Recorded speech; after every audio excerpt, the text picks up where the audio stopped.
नमस्कार। कला और संस्कृति का अद्भुत ज्ञान लिए मैं अपने पिटारे को लेकर आप सभी के सामने एक बार वापस से उपस्थित हो गई हूँ आपके फेवरेट शो कैनवस क्लिक में। और आज हम अपनी उस बातचीत को आगे बढ़ाएंगे जहाँ हमने जाना था नदियों का क्या महत्व है। इसमें बहुत कुछ है इंटरेस्टिंग। आइए शुरू करते हैं अपनी बातचीत को। सर, हम बात कर रहे थे पिछले एपिसोड में नदी और संगम पर जी। इसी बीच में मुझे याद आया कि एक और बहुत इम्पोर्टेंट वर्ड है, या मैं कहूँ कि एक पूरा का पूरा कार्यकलाप है जिसमें हम खुद शामिल भी होते हैं, और वो है कुंभ। संगम और कुंभ आपस में रिलेट करते हैं, या कुंभ का अपना क्या महत्व है? जी, कुंभ एक बहुत ही महत्वपूर्ण जो है एक जिसको हम मेला कहते हैं, लेकिन वो एक बहुत बड़ी घटना है जो प्रकृति में घटती है। और उस कुंभ की जो अवधारणा है उसके भी बहुत सारे लेवल्स हैं जिसको हम समझ सकते हैं। कुंभ का जो सामान्य जो अर्थ है होता है वो होता है घड़ा या कोई पात्र, है ना। तो कुंभ एक ऐसा आयोजन होता है जिसमें जितने भी मनुष्य हैं जो उस समय उसमें सम्मिलित होते हैं, उनके हृदय में, उनके मन में एक या कहे कि उनका जो हृदय और एक मन है एक ऐसे पात्र का रूप लेता है जिसमें प्रकृति की जो अमृत धार है ना, जो किसी खास अलाइनमेंट के कारण, चाहे वो ग्रहों की अलाइनमेंट है या प्राकृतिक जो शक्तियां हैं उनका एक समायोजन होता है, और उससे जो कुछ भी अमृत रूपी जो तत्व है वो संग्रहित होती है। तो एक तो ये है। इसके कारण क्या होता है कि कुछ जो कुंभ है 6 साल पे मनाया जाता है, कुछ 12 साल पे महाकुंभ होता है। ज्योतिष के अनुसार अगर हम देखते हैं तो ज्योतिष के अनुसार हर 12 साल में एक साल के लिए जो बृहस्पति जो ग्रह है, जो गुरु ग्रह है, वो कुंभ राशि में आकर रुकते हैं एक साल। किसी भी एक साल में, या हर 12 साल में एक साइकिल है। तो हर 12 साल में जो गुरु है बृहस्पति, वो कुंभ राशि में आकर एक साल रुकते हैं।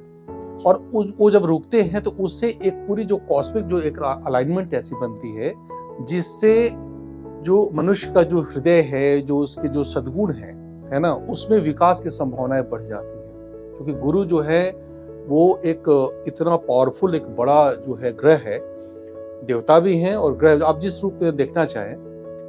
तो चूंकि पूरी जो यूनिवर्स है वो एक फिजिकल लॉ पे है ना, ग्रेविटेशनल फोर्स से सारी चीजें संचालित होती है।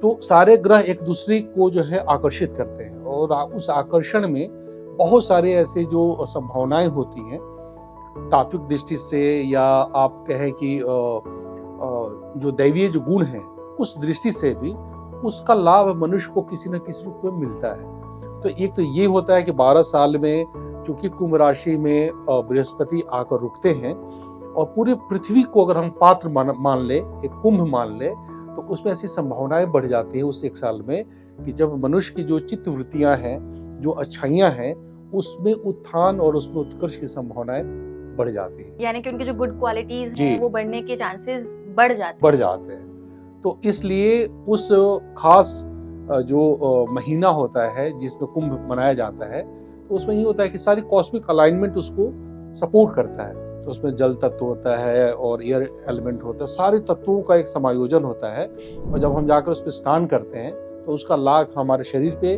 हमारे मन पे और हमारी जो आध्यात्मिक जो वृत्ति है उस सब पे पड़ता है। तो कुंभ में किसी खास नदी में जाकर ही स्नान करना होता है, या क्योंकि आपने कहा कि उस पूरे साल में बृहस्पति जो ग्रह है वो कुंभ राशि में होता है, तो जो लोग स्नान करने के लिए नदी किनारे नहीं पहुंच पाते और वो घर पर रह जाते हैं, तो क्या वो उस अच्छी जो प्रवृत्ति वहां पर उनको मिलने वाली है, जो एक अच्छा उन पर इम्पैक्ट पड़ने वाला है, वो नहीं मिलेगा? नहीं, ऐसा नहीं है। दरअसल क्या है कि कुंभ जो है, जैसे नासिक में जब होता है ना, बहुत सारे छोटे छोटे है ना अर्धकुंभ भी तो होते हैं ना, तो अलग अलग नदियों पे होते हैं, है ना। लेकिन महाकुंभ जो है, जो गंगा पे, जो चाहे आप प्रयागराज में हो या हरिद्वार में हो या कहीं भी, तो उसका महत्व ज्यादा माना जाता है। वो इसलिए माना जाता है क्योंकि आप ये देखें कि जैसे हमने गंगा, यमुना, सरस्वती की बात करी थी, 17 स्तंभ की बात करी थी, ऐसे हम शरीर को अगर हम समझते हैं तो हमारे शरीर भी 3 भागों में विभक्त होता है। एक जो धड़ के ऊपर है, जो हमारा सर है ना, ये एक क्षेत्र है जो सरस्वती का क्षेत्र है। इसके ठीक नीचे जो पूरा जो शरीर है ये गंगा है, ये हृदय क्षेत्र है, और उसके नीचे जो क्षेत्र है वो यमुना का क्षेत्र है। तो ये पूरा शरीर भी जो है उसी रूप में विभक्त है। तो गंगा जो है वो हृदय क्षेत्र है ना। वहां से चूंकि हृदय जो है उसी से जीवन की जो यात्रा शुरू होती है, और उसी हृदय के कारण रुकने के कारण ये जीवन यात्रा खत्म हो जाती है। तो ये माना जाता है कि जब भी गंगा को केंद्र में रखकर, हृदय क्षेत्र को केंद्र में रखकर जब भी कोई अनुष्ठान किया जाता है ना, तो उसमें जो संभावनाएं हैं संतुलन की, क्योंकि बीच में है ना, तो दोनों को कंट्रोल करती है, दोनों से संवाद करती है। तो इसीलिए जो गंगा के तट पे जब कुंभ का आयोजन होता है या उसमें जब हम स्नान करते हैं तो उसका जो प्रभाव है वो ज्यादा महत्वपूर्ण हो जाता है।